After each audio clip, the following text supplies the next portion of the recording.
Je me masturbe une dizaine de fois par jour. Je peux me masturber jusqu'à 12 fois.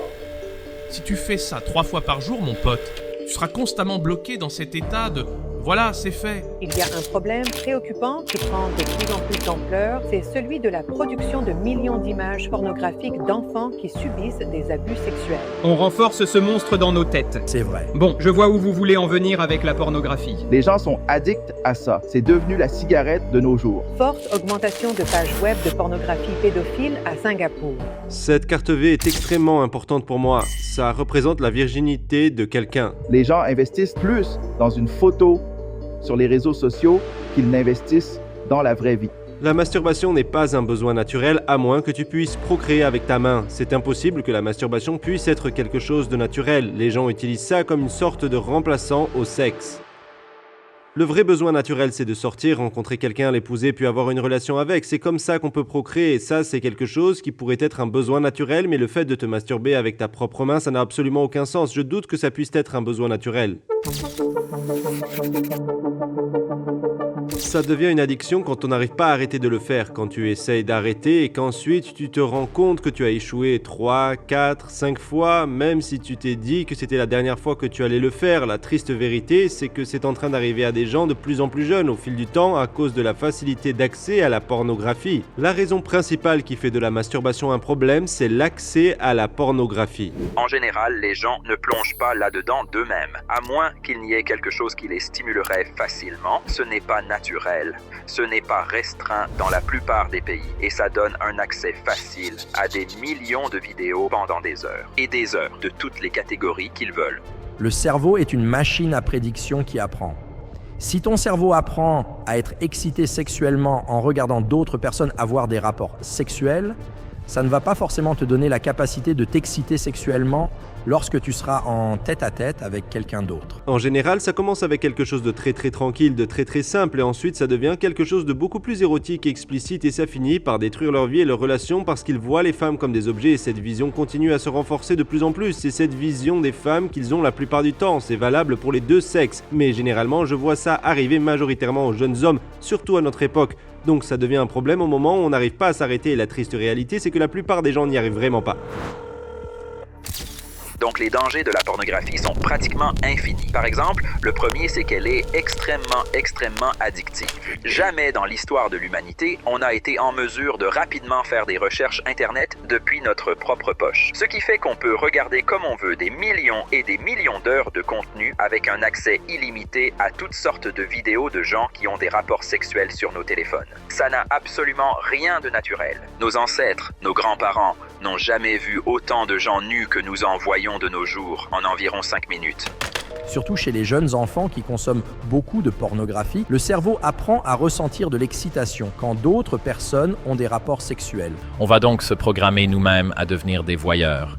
Et éventuellement, on arrive au point d'être atteint par une chose appelée DEIP, dysfonction érectile induite par la pornographie. Je connais quelqu'un dans la vraie vie qui en souffre et il n'arrive plus à avoir de vrais rapports sexuels parce qu'il est trop habitué à faire ça devant une vidéo. Il regarde une fille qui a des attributs physiques extrêmement disproportionnés qui ne sont en aucun cas ni réels ni naturels, donc la seule chose qui peut donner des envies à cette personne est quelque chose qui n'est même pas réel. Du coup, ces gens vivent dans ce monde imaginaire, alors leur corps ne fonctionne pas correctement. Ils ne sont même pas capables de procréer et ils vivront un mariage horrible à cause de leur addiction du fait qu'ils regardent de la pornographie. Donc l'objectification des gens et surtout des femmes, les agressions sexuelles, les addictions nocives qui augmentent la quantité de dopamine dont on a besoin pour se sentir heureux à chaque fois. Par exemple, si tu commences par une vidéo toute simple, tu finis par aller vers quelque chose de beaucoup plus poussé au fur et à mesure que le temps passe à cause du fait que les récepteurs de dopamine de ton cerveau sont devenus insensibles ou quand une vidéo de niveau 1 t'excitait avant, maintenant il faut une vidéo de niveau 15 et ça ne s'arrête pas là.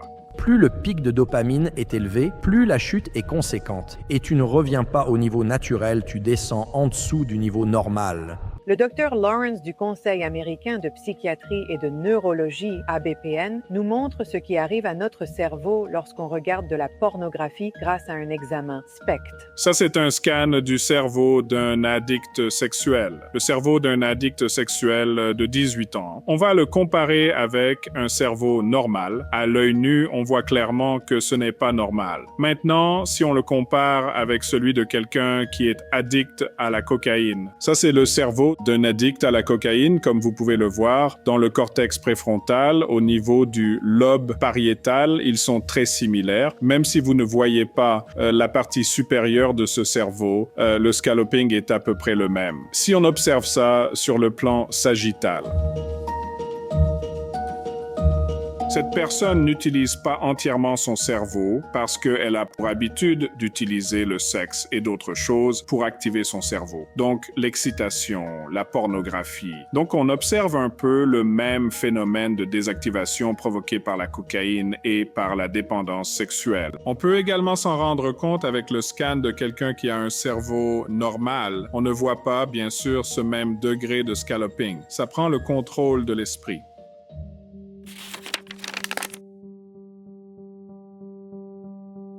Ouais, c'est sûr que ça ouvre la porte à des actes beaucoup plus érotiques et dangereux, voire illégaux, parce que les vidéos qu'on regarde en réalité, ce sont des vidéos qui reproduisent. Elles ne sont pas vraiment dans les vidéos, mais ils représentent des personnes mineures. Ils se mettent dans la peau de personnes qui font des choses extrêmement perverses, qui sont illégales dans un très grand nombre de pays. Les gens dans les vidéos ne font pas réellement tout ça, ils font juste semblant, donc ceux qui sont en train de regarder ces vidéos se sentent plus motivés pour faire ces choses dans la vraie vie, genre des actes malveillants ou des agressions sexuelles ou des choses perverses et d'autres choses de ce genre, parce qu'ils voient ça dans les vidéos et que ça devient en fait normal pour eux. Comme je l'ai dit, ça commence toujours avec quelque chose d'extrêmement basique et ça finit par conduire à quelque chose qui est illégal. Par exemple, les catégories peuvent aller jusqu'aux mineurs ou des gens qui prétendent d'être des mineurs dans les vidéos, qui est d'ailleurs la raison pour laquelle les grandes sociétés sont poursuivies en justice en ce moment, où leur contenu peut représenter quelque chose d'aussi grave qu'un viol, qui donne envie à certaines personnes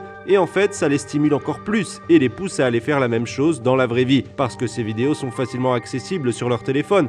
Et on leur propose aussi des choses comme des agressions, de la violence et des maltraitances familiales, etc. Même si ce n'est pas en train de se passer vraiment dans la vidéo ou que les acteurs sont consentants, le concept, l'idéologie elle-même est montrée et glorifiée à travers ces vidéos, ce qui rend les gens beaucoup plus agressifs et beaucoup plus susceptibles de commettre des agressions sexuelles. Est-ce que mon cerveau peut guérir si j'arrête la pornographie? Oui, on peut guérir. La bonne nouvelle pour les addicts à la pornographie, c'est que le cerveau se réinitialise grâce à la sobriété. Le système de récompense finit par revenir à son point de départ, généralement après 1 an.